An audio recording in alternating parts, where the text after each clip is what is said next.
Cell के बारे में डिस्कस करेंगे। सेल ये जो हमारे शरीर की या कोई भी लिविंग ऑर्गेनिज्म है उसके शरीर की सबसे छोटी smallest functional and structural unit होती है। सबसे पहले क्या हुआ कि 1665 में एक साइंटिस्ट आए, चलो उसको बात बताते हैं, पहले थोड़ा जनरल चीजें देखते हैं। सेल के अध्ययन को, स्टडी को हम साइटोलॉजी को, लॉजी का मतलब होता है लॉगस, जिसका मतलब होता है स्टडी। साइटोलॉजी का मतलब स्टडी ऑफ सेल। अब स्टडी ऑफ सेल में हम आगे देखते हैं कि अब जैसे यही सेल है तो 1665 में एक साइंटिस्ट आए जिनका नाम था रॉबर्ट हुक। 1665 में एक साइंटिस्ट आए जिनका नाम था रॉबर्ट हुक। रॉबर्ट हुक ने क्या किया, अपने घर में ऐसे बैठे थे फालतू, तो वो पहले कार आती थी, कार लकड़ी का ढक्कन होता था, लकड़ी के ढक्कन को वो क्या कर रहे थे कि छील रहे थे। और छीलने के बाद उन्होंने क्या देखा कि एक जो कई स्लाइस रखे थे, एक स्लाइस उन्होंने उठाया और अपने द्वारा बनाई हुई एक माइक्रोस्कोप से, अपने द्वारा का मतलब पहले माइक्रोस्कोप की खोज नहीं हुई थी, तो कॉन्वेक्स लेंस जो मैग्नीफाई लेंस होता है 2-3 लेंस लगाकर उन्होंने माइक्रोस्कोप बनाया था, जिससे उन्होंने क्या किया कि उस कार के स्लाइस को उसके थ्रू जब देखा तो उन्होंने देखा कि एक हनी कॉम्ब लाइक स्ट्रक्चर उनको दिखाई दे रहा है। लगभग ऐसा स्ट्रक्चर उनको दिखाई दिया, मधुमक्खी के छत्ते के आकार। इस प्रकार से उनको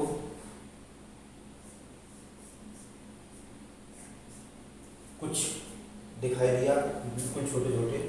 तब उन्होंने इसको एक नाम भी उन्होंने दे दिया उस समय कि ये क्या है, सेल।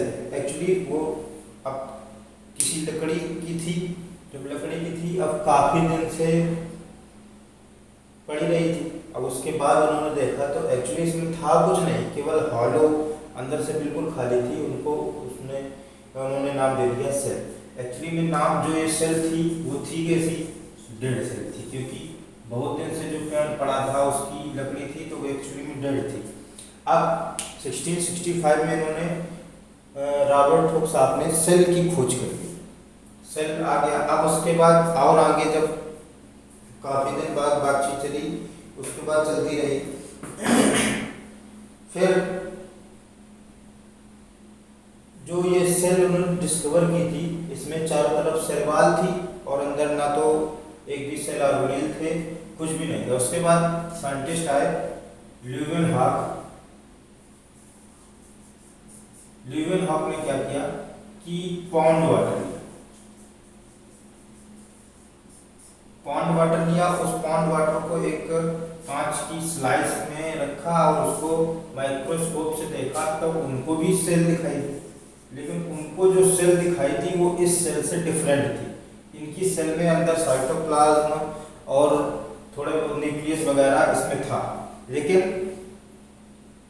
जो ये सेल थी इनमें कुछ नहीं था। तो ये जो सेल थी ये एक्चुअली में कुछ इसमें अंदर जान थी, इसलिए इसका नाम दे दिया लिविंग सेल। तो पहली लिविंग सेल की खोज किसने की, ल्यूवेनहॉक ने की। और पहली जो ये मान लो कि डेड सेल थी, जो या ये मान लो कि पहली जो सेल थी वो रॉबर्ट हुक ने सेल की खोज की। अगर फर्स्ट लिविंग सेल की बात आए तो ल्यूवेनहॉक, और फर्स्ट सेल की बात आए तो रॉबर्ट हुक। 1665 में एक और बात आ जाती है इनसे रिलेटेड है कि 1665 में ही इन्होंने एक बुक जिसका नाम है माइक्रोग्राफिया, ये नाम की एक बुक भी इन्होंने लिखी थी। ये बाई चांस कहीं क्वेश्चन अगर आ जाए। अब सेल के बारे में बात हो गई। अब जब सेल की खोज हो गई तो अब इसके आगे भी बात चली कि सेल थ्योरी। तो सेल थ्योरी के लिए दो साइंटिस्ट आए जिनका नाम था स्लाइडर एवं स्वान।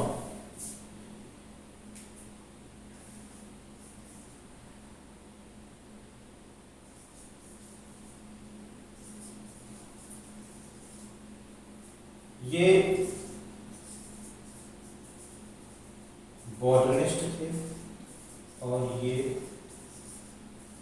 जूलॉजिस्ट थे। इन्होंने 1838 को और इन्होंने 1839 को एक हाइपोथेसिस दी। स्लाइडर ने बोला कि जितने भी प्लांट होते हैं या उनके टिश्यू होते हैं वो सभी सेल से मिलकर के बने होते हैं। उन्होंने यही हाइपोथेसिस दी कि plant and their tissue is made up of या are made up of cell। स्वान ने वही बात आगे बोली कि all the living organisms, उन्होंने बस इतना कहा कि all the living organisms and their tissues are made up of cell। तो फिर बाद में जो स्वान की हाइपोथेसिस थी इसको सेल थ्योरी में शामिल कर लिया गया। इन्होंने बॉटनिस्ट थे, इन्होंने केवल प्लांट के बारे में बताया था और इन्होंने ऑल लिविंग ऑर्गेनिजम्स ही बता दिया था। बाकी दोनों की जो सेल थ्योरी के बारे में बात थी वो वही थी कि जितने भी लिविंग ऑर्गेनिजम्स होते हैं सबसे उनकी छोटी इकाई या मान लो सब सेल से मिलकर के बने होते हैं। तो ये स्लाइडर और स्वान, अब इनके अकॉर्डिंग और भी कई बातें सामने आई क्या कि अब इसमें आ गई कि सेल को हमने एक और संज्ञा प्रदान कर दी। Cell is the functional and structural unit of our body या प्लांट या कोई भी ऑर्गेनिजम्स के लिए ये भी एक पॉइंट आया। और अगला पॉइंट निकल के आया कि जो सेल होती है वो इंडिपेंडेंटली अपने स्वतंत्र रूप से फंक्शन करती है।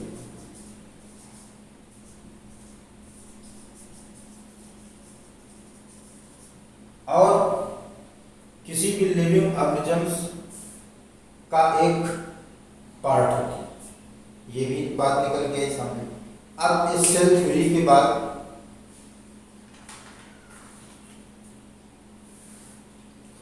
ये उन्होंने सेल थ्योरी दी, इसके बाद बात आई आगे, ये दो पॉइंट निकल के आए। फिर एक और साइंटिस्ट हुए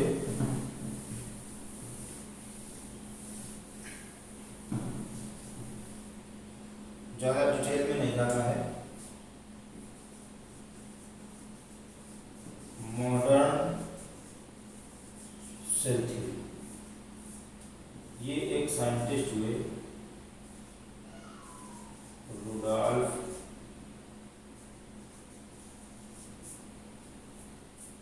वर्काउ। रुडॉल्फ वर्काउ ने मॉडर्न सेल थ्योरी, या तो इनको कहा भी जाता है कि मॉडर्न सेल थ्योरी का जनक फादर रुडॉल्फ वर्काउ को माना जाता है। इन्होंने 1858 में मॉडर्न सेल थ्योरी दी थी। इन्होंने क्या कहा था, बात इन्होंने भी वही कही थी कि जितने भी ऑर्गेनिजम्स होते हैं वो सेल या सेल के पार्ट से मिलकर के बने होते हैं। इन्होंने और एक जो मेन बात बोली थी वो ये बोली थी कि जो सेल होती है is originate from pre existing cell. जो सेल ओरिजिनेट होती है, प्राप्त होती है, वो अपनी ही पुरानी सेल से प्राप्त होती है। जैसे ये कोई सेल है, ये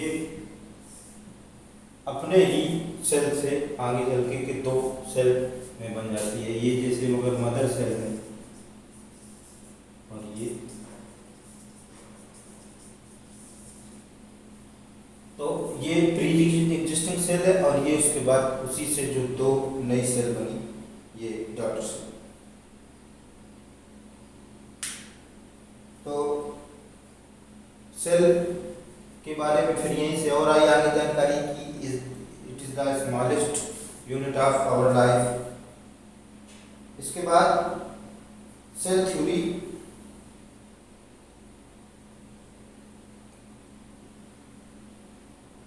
यहीं तक थी। उसके बाद ज़्यादा आगे नहीं, फिर आगे बात करते हैं टाइप ऑफ सेल के बारे में। सेल दो प्रकार की, प्रोकैरियोटिक सेल और यूकैरियोटिक सेल।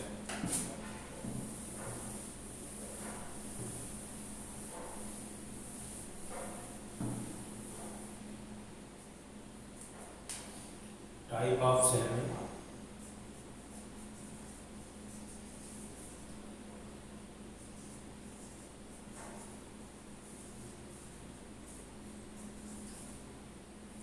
दूसरी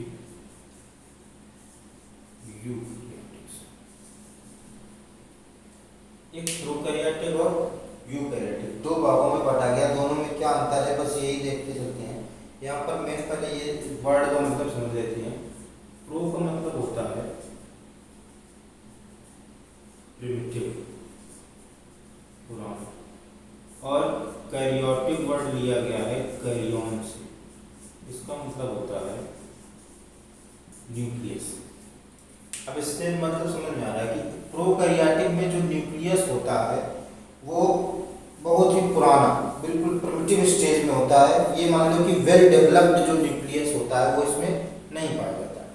यू का मतलब हो गया अर्ध, बिल्कुल आज का पुराना। कैरियोटिक का मतलब न्यूक्लियस। तो दोनों में एक तो अंतर यही हो गया कि इसमें वेल डेवलप्ड न्यूक्लियस एब्सेंट होता है और यही चीज इसमें प्रेजेंट होती है। दूसरी चीज इसके लिए ये, अब जैसे कौन किसमें होती है, तो इसके लिए सबसे ज्यादा जो कम वाली चीज अगर हम याद कर ली जाए तो प्रोकैरियोटिक सेल केवल 3 में पाई जाती है। मोनरा ग्रुप, यहीं पर लिख देते हैं, मोनरा ग्रुप में आ जाते हैं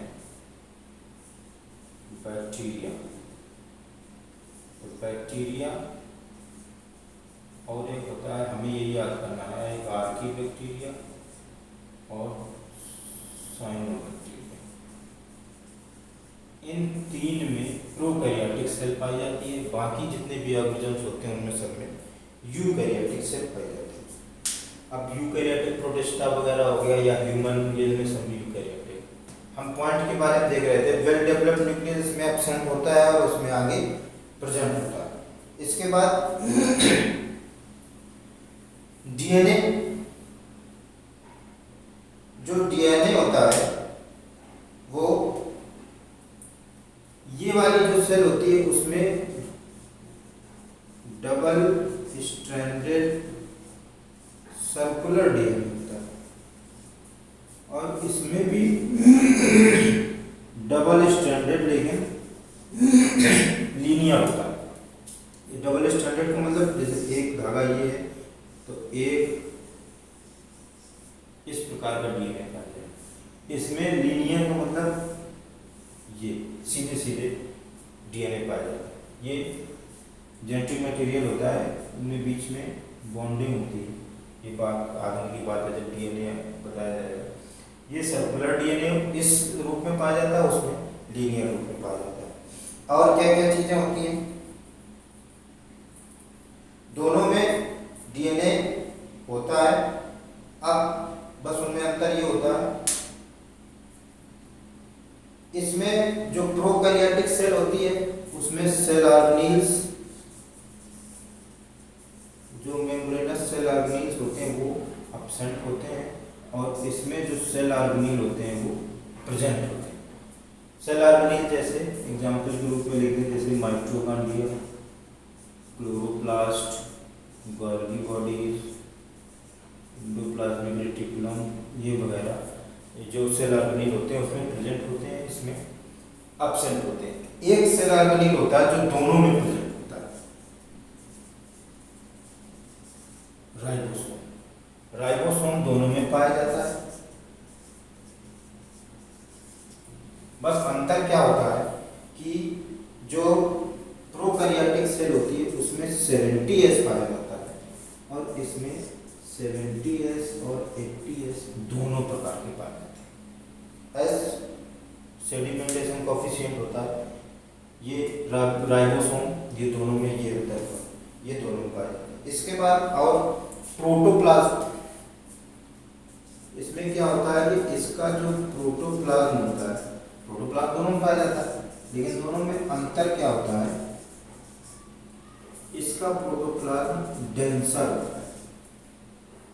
डेंसर का मतलब हो गया कि गाढ़ा होगा, और इसका जो प्रोटोप्लाज्म होता है वो रेयर होता है। रेयर का मतलब होता है कि कम गाढ़ा होता है, पतला होता है। ये कंडीशन आई। अब इसके बाद जो मेन अंतर था वो इतना था,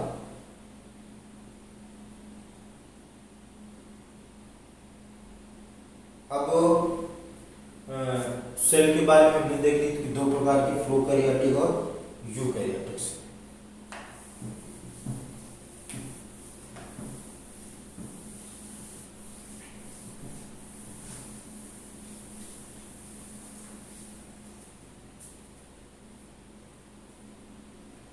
इसके बाद सेल दो प्रकार की और होती है। दो प्रकार की क्या होती है कि अब सेल को एक होती है भाई, दो प्रकार के अंदर, एक प्लांट हो गया और एक एनिमल। अब है ये यूकैरियोटिक। अब यूकैरियोटिक में प्लांट सेल और एनिमल सेल, इनमें दोनों में और अंतर देख लेते हैं कि प्लांट सेल क्या होती है और एनिमल सेल, इनमें दोनों में क्या अंतर होता है।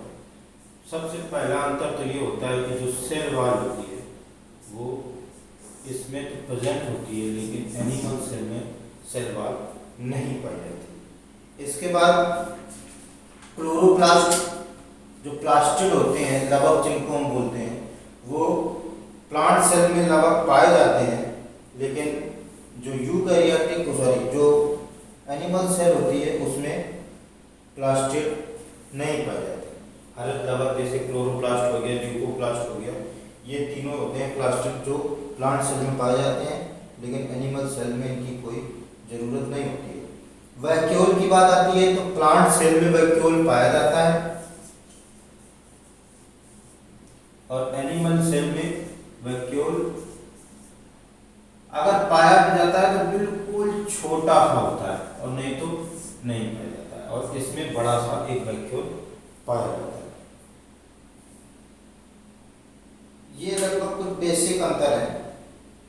और भी है अंतर कि जो प्लांट सेल होती है उसमें जो फूड रिजर्व होता है वो स्टार्च के रूप में रिजर्व होता है, और एनिमल सेल में जो फूड रिजर्व होता है वो ग्लाइकोजन के रूप में। ये जो प्लांट होते हैं वो फूड को स्टार्च के रूप में लेते हैं, और एनिमल उसको ग्लाइकोजन के रूप में लेते हैं। इसके बाद जो इसमें और आगे जो अंतर होते हैं वो इसके सेल डिवीजन को लेकर के अंतर होते हैं। इसमें माइटोसिस प्रकार का डिवीजन होता है, उसमें मियोसिस प्रकार का डिवीजन होता है। ये डिवीजन बाद में देखेंगे, बस इतना अभी जान लो। और दूसरा, इसमें प्लाज्मोलिसिस की घटना होती है। जो प्लांट सेल होता है इसमें, और इसमें श्रिंकेज, ये दोनों वर्ड क्या होते हैं, ये जब प्लाज्मोलिसिस को बताएंगे बाद में तब हम ये चीज़ बताएंगे। ये सेल के लास्ट में प्लाज्मोलिसिस बताएंगे। अब अभी तक तो यही प्लांट सेल और एनिमल सेल के बारे में। इसके बाद अब हम सेल के बारे में फिर बताएंगे। सेल के बारे में बताएंगे मतलब सेल के पार्ट के बारे में बताएंगे। सेल में क्या क्या होता है, एक्चुअली सेल बनती कैसे है, उसके अंदर कौन कौन से पार्ट होते हैं। उसके बाद सेल ऑर्गेनील्स, तो ये सब चीज़ें बताएंगे। पहले सेल, अब क्या होता है कि जैसे जो सेल होती है, जैसे हमने दोनों में फिगर और बना दी, ये मान लो सेल है कोई, तो इसमें क्या होता है कि सबसे बाहर सेल वॉल होती है, फिर उसके अंदर सेल मेम्ब्रेन होती है। ये बाहर की सेल वॉल तो डेड होती है, लेकिन सेल मेम्ब्रेन लिविंग में आ जाती है। सेल मेम्ब्रेन के बाद अंदर इसमें प्रोटोप्लाज्म पूरे में भरा होता है। इसी में एक न्यूक्लियस होता है और इसी में सारे सेल ऑर्गेनेल्स तैरते रहते हैं। इसमें दोनों में क्या होता है कि सेम ऐसे ही यहाँ पर होती है, बस वहाँ पर सेल वॉल नहीं होता है और अंदर जो प्लास्टिक वगैरह पाए जाते हैं वो नहीं होते हैं। ये जो अंतर है वो चीज़, तो ये सेल वॉल हो गई, सॉरी सेल हो गई। अब इसमें सेल वॉल किसकी बनी होती है, क्या क्या चीज़ें होती हैं, उसके बाद सेल मेम्ब्रेन क्या क्या होता है, ये हम अगले वीडियो में फिर बताएंगे। अभी